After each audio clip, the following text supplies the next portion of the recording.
Prezados irmãos, louvado seja nosso Senhor Jesus Cristo, para sempre seja louvado, e nossa Mãe Maria Santíssima.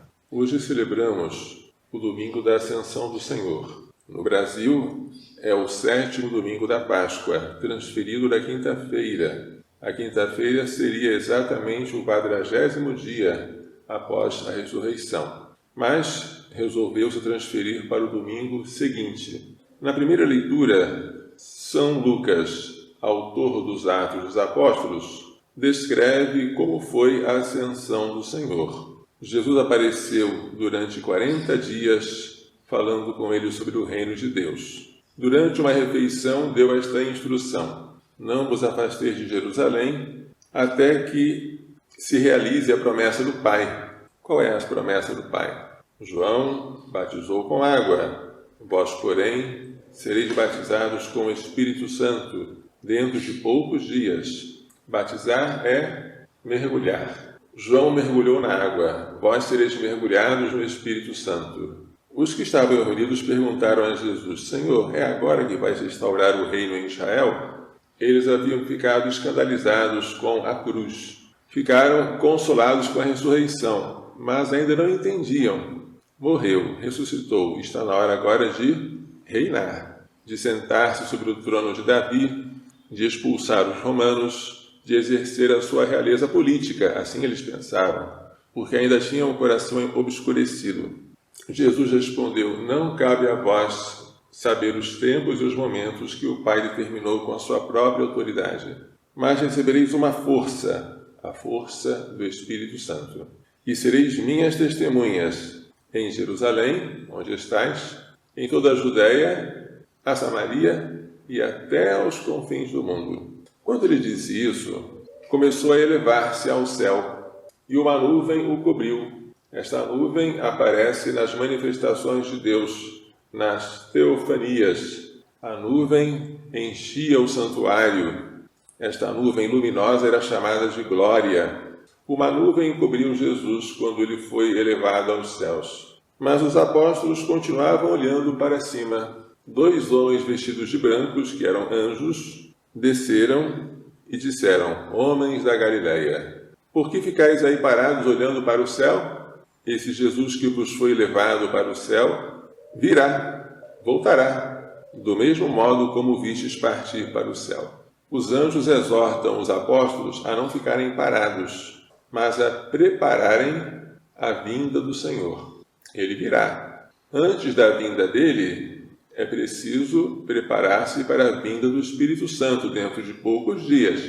Mas a vinda do Senhor precisa ser preparada através da nossa conversão e, uma vez convertidos, da evangelização do mundo, de todo o mundo, porque nós seremos testemunhas de Jesus ressuscitado quando recebermos o Espírito Santo. O Salmo 46 aplica-se à ascensão do Senhor por causa do versículo: por entre aclamações Deus se elevou, o Senhor subiu ao toque da trombeta. Estas aclamações são dos anjos que receberam Jesus no céu.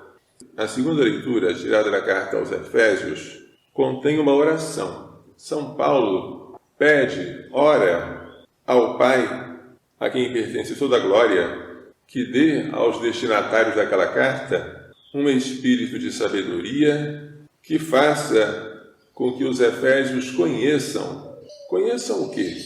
Alguma coisa que Paulo viu e não consegue transmitir. Que ele abra o coração vosso à sua luz, para que saibais a esperança que o seu chamamento vos dá. Nós fomos chamados a quê? A uma coisa muito grande que só Deus pode revelar. A riqueza da glória. Nós fomos chamados não à pobreza, mas à riqueza. A riqueza está no outro mundo, em que nós seremos glorificados.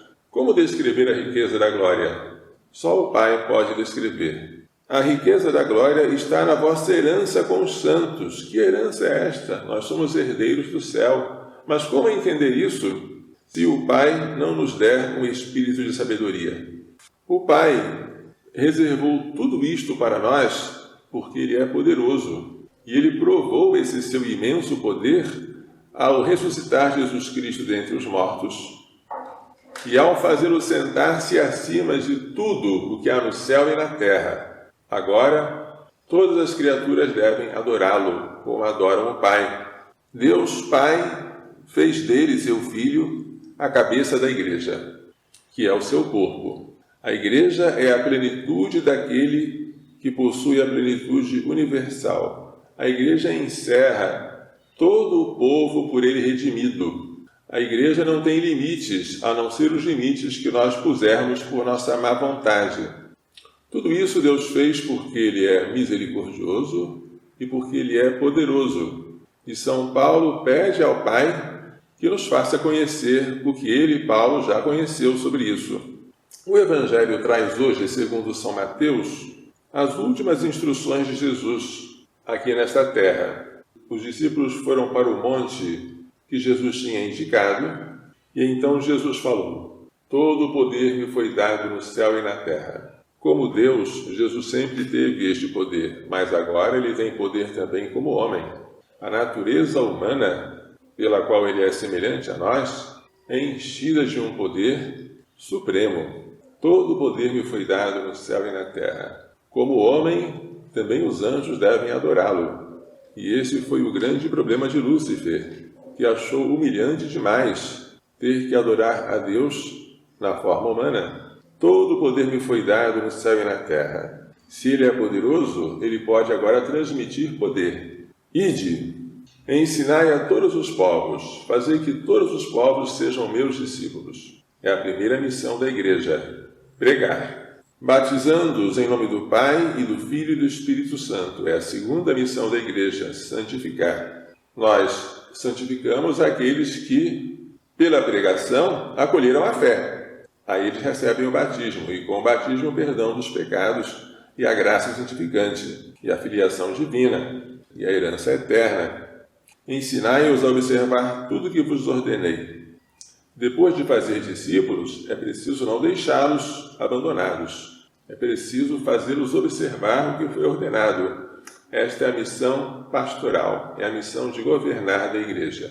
Jesus Cristo, que é mestre, sacerdote e pastor, confia esta missão de ensinar, de santificar e de governar a Igreja por ele fundada. Será que a Igreja poderá exercer tudo isso?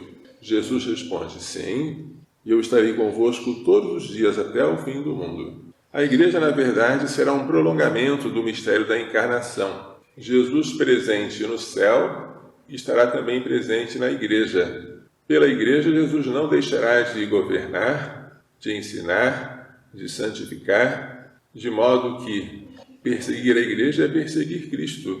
Ouvir a Igreja é ouvir Cristo. Deixar a Igreja é deixar Cristo. A ascensão de Jesus ao céu ensina-nos que nós não somos daqui. Nós estamos como hóspedes e como viajantes. Nós somos do céu, nossa pátria, e devemos elevar os nossos corações ao alto e acumular lá no céu os nossos tesouros, porque onde está o nosso tesouro, lá está o nosso coração. Os nossos pensamentos e até as nossas conversas devem ser sobre assuntos celestiais, como aquela conversa entre São Bento e sua irmã escolástica, que passaram a noite conversando, porque São Bento foi impedido de sair por causa de uma tempestade, conversando sobre o quê? Sobre as coisas da eternidade. Quando nós temos o coração elevado para o alto, a nossa língua não dispersa a conversa em futilidades. Conta-se que São Domingos de Gusmão falava raramente. Falava com Deus ou sobre Deus. Assim se portava também Santa Gema Galgani, que não conseguia entreter-se com assuntos que fossem frívolos, não precisava ser pecaminosos, mas assuntos que não se dirigissem ao alto. Nós também, que agora nos preparamos para a festa de Pentecostes, a vinda do Espírito Santo, devemos elevar o nosso coração ao alto e pedir que o Espírito Santo desça sobre nós para nos tornarmos corajosos e possamos exercer a missão de levar a salvação do Senhor até os confins da terra. Que Maria Santíssima, que está no céu, em corpo e alma, e o seu castíssimo esposo São José nos façam entender e pôr em prática as lições desta liturgia. Louvado seja nosso Senhor Jesus Cristo, para sempre seja louvado, e Nossa Mãe Maria Santíssima.